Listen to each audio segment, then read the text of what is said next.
So hey, what's up everyone? This is your Queen Saliste.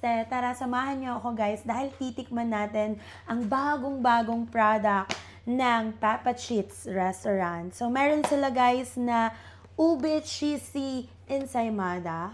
Ayan, yan yung kanilang, ang laki guys. And of course, this is their classic ensaymada. Diba? Meron siyang parang cream cheese and a lot of cheese sa ibabaw. Ayan. Woo! Grabe ang bango. Cheese na cheese, guys. Look how big it is. Sarap. Kain para lambot. Sarap to sa kape, guys. Alam niyo yung barakong kape? Mada, let's try.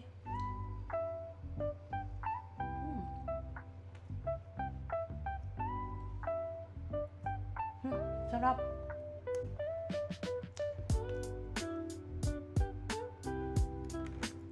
Sarap guys. Hindi nyo malalaman kung masarap to kung hindi nyo itatry.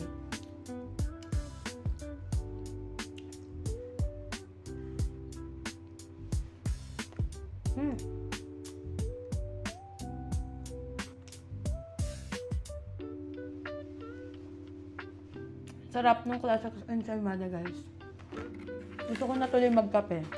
So guys, itry naman natin itong ube ensaymada nila.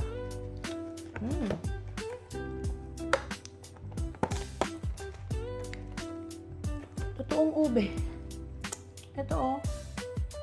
Curious lang ako kung meron kayang maliliit na ensaymada ang Papa Cheats. O ganito talaga sila kalalaki. Excited akong tikman yung ube guys.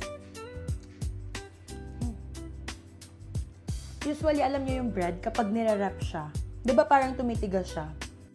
Dineliver sa akin to. Kailangan kong umalis. So, finridge ko siya. Pero in fairness sa kanya, yung tinapay niya, bread itself, hindi matigas.